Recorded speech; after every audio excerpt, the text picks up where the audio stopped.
right here.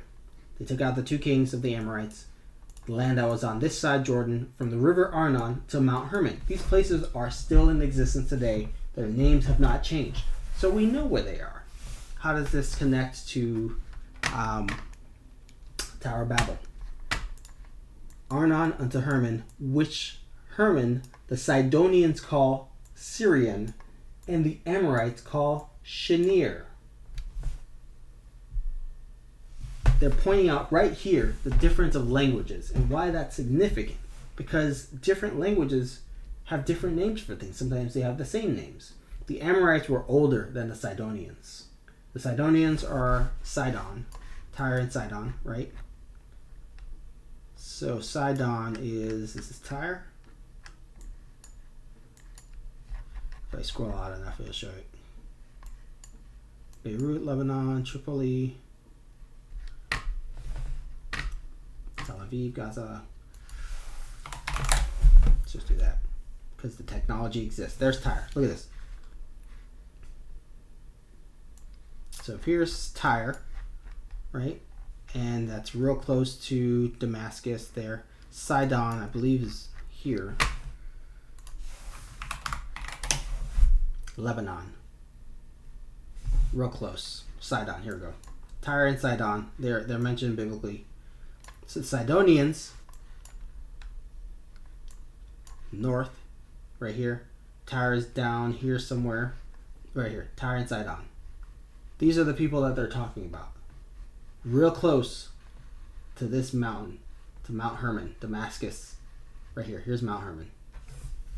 So they take out this the land of the Amorites unto the river Arnon, which is somewhere around here, to Mount Hermon, which the Sidonians call Syrian, and the Amorites, who ruled the nation, called Shinar. Shinar sounds a lot like Shinar. And we know that from Genesis, Shinar was east in Edom. East of the land of the Amorites. The Amorites are mentioned in Genesis, the Sidonians are not, is a plain. And there's only one feature that stands out that also exists in the plains. Obviously, you see, as I pointed out in the Mesoamerica and other locations, there are remnants of water. This land in Genesis is described as being lush and full of water. Now, the Middle East is a desert. The only thing that has any kind of water is this, next to the Mediterranean Sea. All of this was lush land. You see, look at this. That is water flow. This was all water. And what changed? Time changed. The earth changed. The earth was separated, was departed. The earth was divided in those days.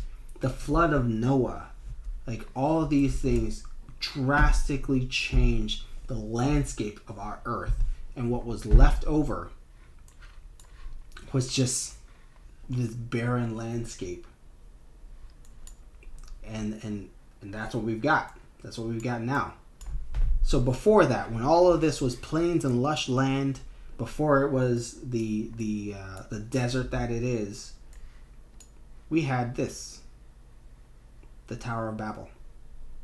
Here, east in Shinar. So that's how I found it.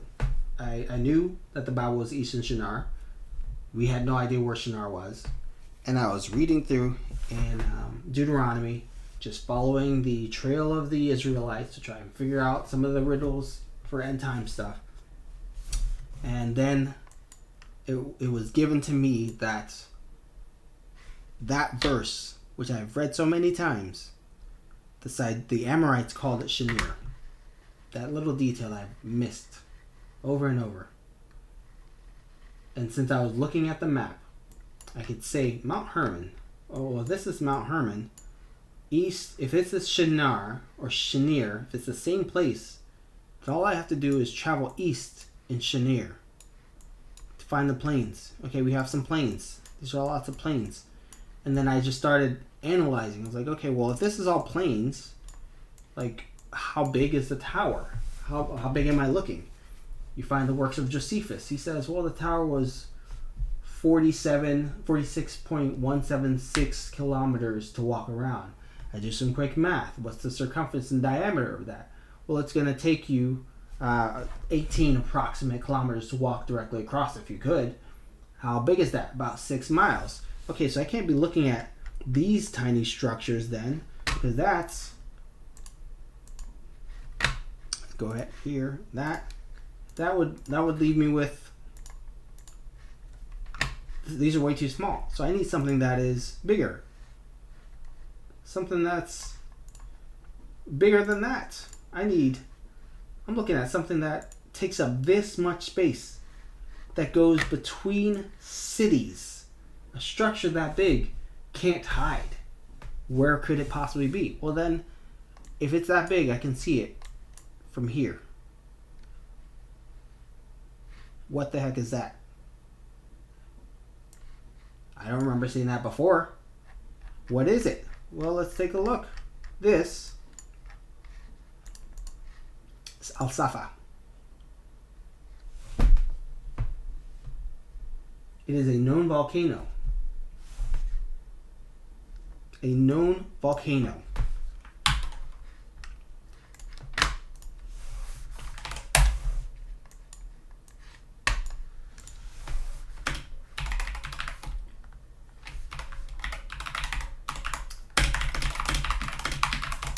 Let's look at all volcanoes. Maybe it's common.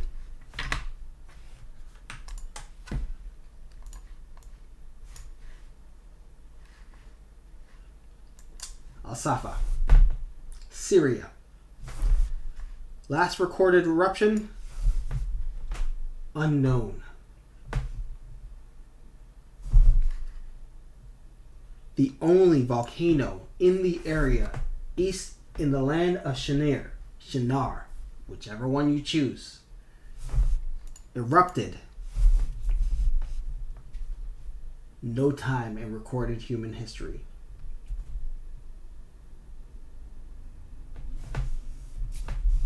The Syria, the entire country,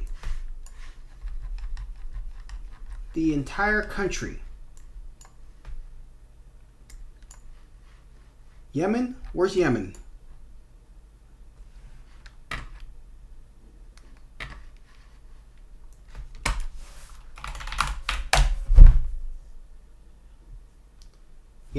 Yeah, there's Yemen.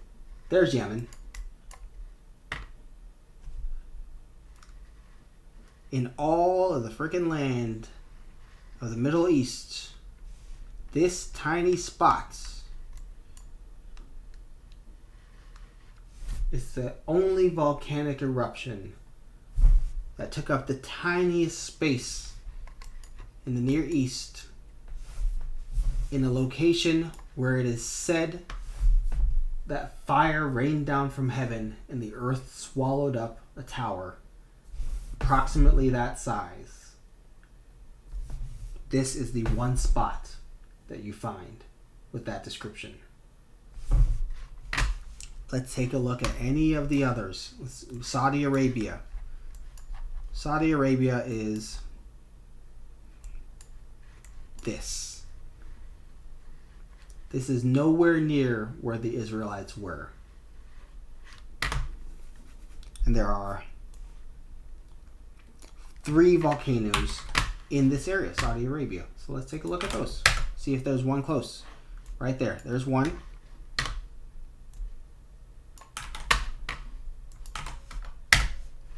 There's the other. I think you see where I'm going with this. This is the volcano. So far from Jordan, from Syria. Yemen is way down to the south. And that's it. Those are the only volcanoes in the Near East. Here.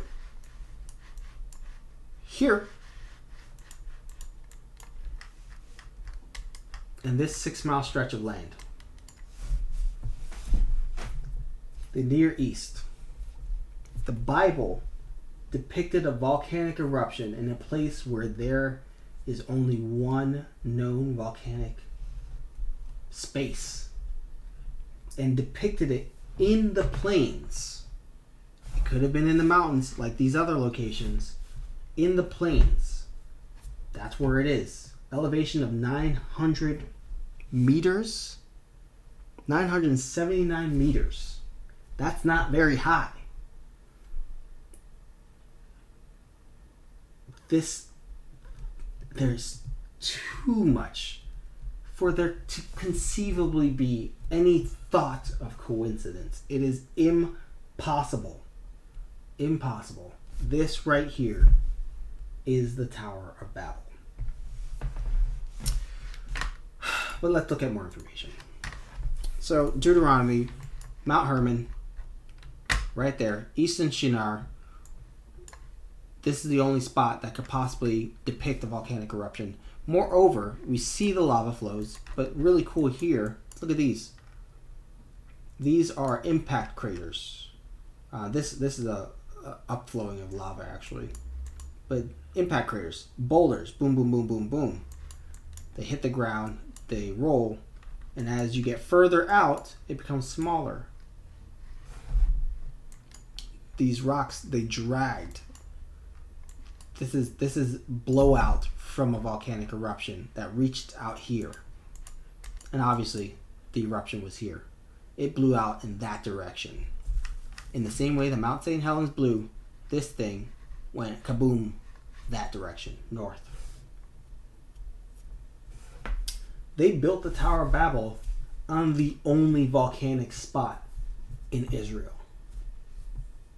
Now, whether you want to believe that it was God who caused the volcanic eruption, or if man just happened to build a tower in the unluckiest place on the planet, either way, it happened. Why? Doesn't matter. It happened. It's there. You can go and see the remnants of human society on this volcano before it erupted. In a place where the oldest texts that we have no idea were the remnants of that. Actually, we do. The Ark of the Covenant, the Book of Law of Moses, right? Moses wrote all this stuff. He put it in the Ark of the Covenant. We don't know where that is. But we have copies, and those copies say that this happened. The oldest texts that we have access to say this happened. And those texts guided me here. I didn't find this because I was just scrolling the earth hoping to find something that looked interesting so I could say, Tower of Babel.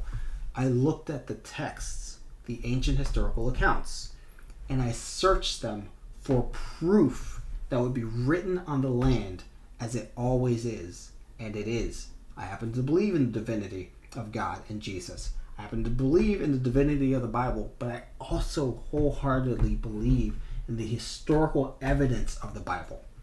And it's written on the land. This is not modern day Israel. Israel does not control this land. This is Israel. Right here. And many hundreds of kilometers, maybe 1,000 kilometers northeast of Israel is a location where the ancient Israelites first called their land Israel. They conquered out here, all the way up to here, all of Syria, and down here, they left this land, Jordan, they left that alone. They conquered all of this and took all of this. This is Israel. Everything this side of Jordan and all of Syria here. That's Israel. That's ancient Israel. When they first entered. And before Israel existed. And this was just land that didn't exist from the Palestinians, etc. The Canaanites lived here with the Amorites, the Hivites, the Hittites, the Girgashites, the Perizzites. Like, this is without borders. The world. Without borders, without roads. This was the world. And this is the Tower of Babel that existed. And the people who ruled the land here afterwards, when the Israelites came around, thousands of years later, these people conquered this land. And in the early days of the earth, the Levant period, this is where humanity settled. Humanity settled. The entire world's population settled around this location. They were split up and they spread from here to here.